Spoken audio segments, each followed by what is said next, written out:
Hello la team, bienvenue à tous sur ce dimanche pour notre analyse hebdomadaire sur Euro, USD et GU. S'il y a le temps, je ferai aussi Gold. Cette semaine a été en soi pas ouf du tout. Euh, beaucoup de range, beaucoup de contractions. Il n'y a que eu des expansions sur des annonces économiques, donc difficile de se placer avant dedans. Moi, j'ai énormément tradé Gold cette semaine. Enfin, j'ai tradé beaucoup. J'ai tradé lundi et mardi et la demi-journée de mercredi et jeudi et vendredi, j'ai pas tradé. Ça m'avait assez épuisé lundi, mardi, j'ai préféré prendre du retrait quand le marché n'est pas clair comme ça. J'ai pris des SL et des BE, très peu de gains, donc semaine en négatif pour moi. Euh, Après avoir pris une succession de BE, en vrai de vrai, j'ai pas la tête à trader plus, donc je préfère prendre du recul au vu des journées qu'il y a. Et ça sert à rien de forcer. Il y a eu Silver a été beaucoup plus en tendance et réagissait beaucoup mieux au dollar. Quand par exemple dollar baissait, le gold ne faisait rien. Quand le dollar montait, il commençait à le suivre. Donc il n'y avait pas eu beaucoup de corrélation, alors que sur Silver c'était beaucoup plus propre. Sur EU, depuis qu'il est là, je l'ai pas tradé, hein, depuis on a eu le retracement ici. Et là, il y a rien, hein. Franchement, ceux qui tradent là-dedans, ceux qui arrivent à trader là-dedans, tant mieux pour vous. Mais moi, avec le système, en tout cas là-dedans, ça ne fonctionne pas. Par contre, j'ai eu, lui, il a vraiment fait du tout droit. Donc ça, c'est intéressant. Il y a eu des beaux mouvements sur GU. On va quand même faire vite fait par EU. Lui, on le voit, hein, il est toujours à son point P monthly ici. Si on regarde le weekly, il tourne entre ouais, le P, le R1 à cause des annonces qu'il y a eu mercredi et jeudi. Heu, Moi, j'ai pas vraiment de zone là-dedans. Je peux pas tracer de Fibo parce que ici, en fait, il casse pas vraiment des zones. Donc le seul Fibo qui serait valable, ce serait ici pour prendre une expansion, mais on y est déjà. Donc je sais pas comment avec l'ouverture, peut-être il y aura un sweep et il va continuer son mouvement. En tout cas, il y a toujours nos zones de vente qui sont ici et qui sont toujours valides pour le moment. Sur GU, lui, il prend à chaque fois ses previous weekly high, revient sur, EU juste 2 secondes. En fait, là, il avait pris ici, là, il y avait toute une accumulation de previous, weekly high et il les a pris en quick, on le voit en 4 heures et en 1 heure. C'est là où, du coup, il avait bloqué, mercredi, en fait et la partie de la journée de jeudi, en fait, c'était là où il y avait toute la concentration du haut de range et il a été refusé. Donc du coup, il revient dans son range. Sur GU, lui, on voit bien, il a pris à chaque fois ses previous weekly high, il y a une continuation au moins sur lui. Donc plus facile à trader, avec mon système, une continuation qu'autre chose. On le voit aussi sur nos points pivot, monthly, hein, il est sur le R1 lui. Il était entre le R2 et le R3 c'est la semaine dernière. Il y a eu quand même, il y a de la volatilité avec une direction qui est claire. Bon, très difficile quand même de se placer dedans parce que lui aussi il a réagi énormément aux news. Là, l'expansion qu'il y a eu ici, c'est quand le dollar, il était venu chercher en daily, là, c'était la journée là. Il avait méché, à chaque fois refusé et quand lui, il est allé chercher du coup toutes ses mèches et toutes ses liquidités, lui, il a décollé to the moon, il s'est jamais arrêté. Il y avait, potentiellement une position là-dedans, mais ça reste quand même une, c'est pas vraiment une contraction parce qu'à chaque fois on y va au plus haut, mais c'est très, très léger il faut vraiment descendre en petites unités pour aller choper, chercher des petits blocs en M5, M15 et avoir des entrées en M3 du coup. Là, on voit qu'ils réagissent sur un bloc 1 heure qui est ici, mais il faut comprendre qu'ici il y a eu un range donc c'est pas le marché n'est pas le plus facile, hein. On est sur les 2 dernières semaines maintenant de juillet. Sur août, franchement, avec l'expérience que j'ai, généralement août, c'est mort. Juillet, l'année dernière, c'était un bon juillet, il était clair, mais là, notre juillet est dégueulasse. Donc peut-être que, août sera meilleur, qui sait? Mais j'ai un gros doute, hein, je ferai toujours mes analyses, mais je pense que août sera pas l'un des meilleurs mois.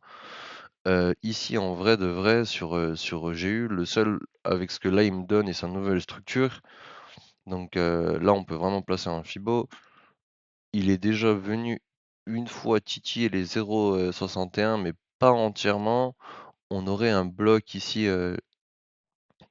en 4 heures, on le voit ici, mais en 1 heure, il est plus pertinent. Donc on le voit ici, on a notre petit bloc ici.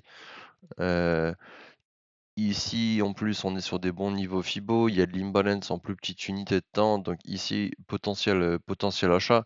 Il est sur sa trend haussière, donc moi je continuerai les achats, je suis la trend. Il a encore, des liquidités à aller chercher ici. Comparé, par exemple, ouais, ben, on verra ça sur Gold après qu'il arrive sur ses previous, weekly monthly, il est pas encore, il est pas encore allé les chercher, donc on a encore un peu de marge, mais il y a eu quand même une grosse expansion ici, il a déjà retracé cette expansion, donc en espérant qu'il va continuer à monter pour qu'on continue à prendre des longs quoi et qu'on soit dans la tendance. Parce que quand on est dans la tendance, le win rate de nos positions augmente forcément vu on suit le flow institutionnel en fait. Donc ici, position d'achat potentielle avec ce qu'il nous donne ici. Après ici, faudrait aller en daily, il faudrait du coup tracer un Fibo daily de tout en bas jusque tout en haut.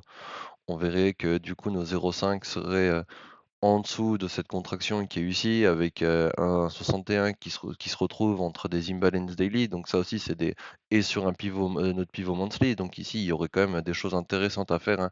Ça c'est un bloc qui a été beaucoup défendu. On le voit, il est jamais retourné en dessous de ce bloc, donc ici il y a énormément de liquidités.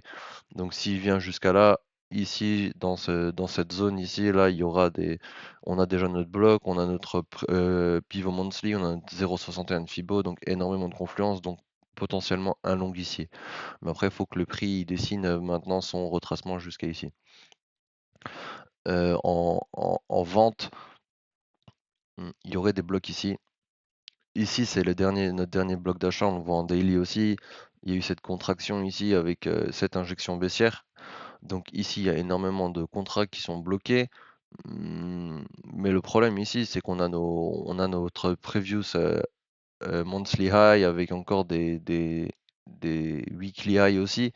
Donc ici, énormément de liquidité au-dessus qui va être énormément défendue. Donc à voir si on peut réagir plutôt à l'entrée de ce bloc ou plutôt à la fin. Je réagirai plutôt à la fin et à l'entrée du bloc, s'il commence à me donner des positions où je peux, prendre un long et aller target ici, à ce moment-là, je prendrai ce long. Mais il faudra d'abord qu'ici, il nous dessine, une configuration parce que le bloc, il est ici, donc on le voit, il l'a déjà touché une fois. Est-ce qu'il va y aller une deuxième fois pour nous donner comme d'habitude, hein, c'est toujours la même chose. Elle est où cette flèche, que je cherche? Tac, non, ici, ici, non, je la trouve pas. Pourquoi je la trouve pas? Ah là, voilà, elle est là.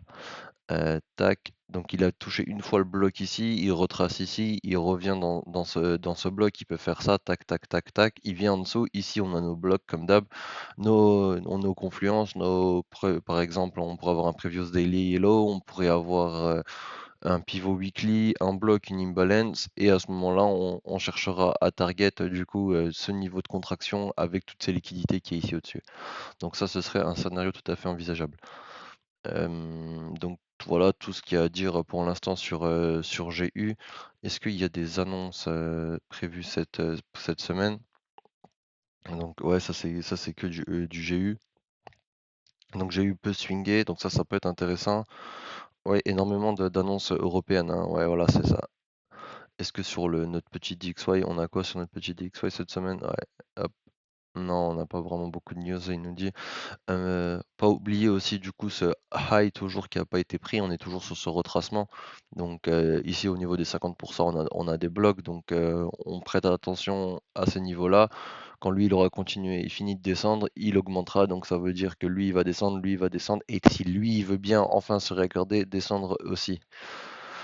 Du coup en parlant de lui, ben, il est dans ça, on avait, décrété qu'il avait enfin validé son retracement, mais à la place de valider un retracement et du coup ici repartir plus haut, il a décidé du coup de contracter ici. Donc contraction sur Gold, moi je suis pas fan, hein. Là on a eu on a eu un beau mouvement, baissier. Il y a eu des positions intéressantes, mais sur cette semaine, il y a eu beaucoup de trappes. Beaucoup de contractions, comme j'ai dit, les mouvements, ils sont dus chaque fois sur des news économiques. Ça a vraiment pas été fun. Par exemple, il avait fait, on était ouais, là, c'est ça. Le mardi, il envoie la sauce, il retrace tout son mouvement alors que la news était en positif pour lui. Mercredi, il refait la même chose, il envoie la sauce, il retrace tout le mouvement et finalement tout ça pour que jeudi, il descende et que vendredi, il nous fasse un truc dégueulasse comme ça. Donc, marché compliqué. Avec un pote, on dit, on a l'impression de trader contre des algos, quoi. Il n'y a plus rien de. Ça rebondit sur des niveaux chelous. Il vient presque titiller nos zones avant de mettre le move. Donc, le gold garde toujours à l'œil, c'est toujours l'actif favori. Mais en contrepartie, j'ai remarqué que le silver réagissait énormément, bah, beaucoup plus que le gold dans ces zones. Il était beaucoup plus pertinent et corrélé actuellement sur le dollar. Donc, on va prendre des trades, à mon avis, sur silver quand gold nous dit le feu vert pour prendre le trade. Généralement, silver, c'est la même chose. Mais silver fait vraiment le mouvement alors que le gold il va bouger de 50 pips et après il va commencer à contracter. Donc généralement je suis 100% gold ou 100% silver, je fais jamais les deux, mais peut-être que cette fois-ci je vais prendre 20% de trade sur le gold et 80% sur le silver. Donc je vais voir comment je vais organiser ça cette semaine. Lui, en termes, par exemple, en termes de bloc le plus proche, donc on vise la descente parce que on le voit déjà sur le mouvement, que c'est un mouvement baissier en 4 heures et en 1 heure, et surtout, on a notre previous monthly low ici. L'avant-dernière avant ça, ça a été le previous daily low ici, qui a été pris du coup vendredi lors de l'annonce. Donc grosse liquidité baissière ici et après nos prochains niveaux, ils sont en 2025, hein. Donc ça, et on le voit bien des imbalances weekly, c'était pendant son rush haussier de 2025. Donc il y a des zones ici, mais c'est des zones qui remontent sur l'année dernière. Donc ça, je les tracerai quand on sortira de là. Donc notre ami, ben, du coup, le dernier bloc haussier vendeur, il est ici. Donc notre Fibo, il est ici. Là, il valide du coup à être passé en dessous. Donc le Fibo est valide. Euh, Attends, bah, je l'ai déjà tracé en vrai. Tac, tac. Je l'ai pris en 4 heures. Voilà. Tac, tac, tac. Donc ici, bloc 4 heures, on voit. Beau bloc 4 heures sur des beaux niveaux Fibonacci. On passe en 1 heure, on peut le raffiner. Moi, je le raffine comme ça. Bim, ici. J'ai mon niveau Fibo ici. J'ai mon niveau Fibo ici. À ce moment-là, est-ce que j'aurai notre pivot weekly dedans ou notre daily? On verra bien. Si j'ai, ça me rapporte encore plus de confluence du coup pour short. Après avoir, avec l'ouverture de lundi, il s'est passé énormément de choses en Ukraine là cette semaine, ce week-end. Donc ça continue à bombarder avec les fous, avec le Trump, le grand blondinet là. Donc à voir l'ouverture de ce soir. Donc peut-être ce soir.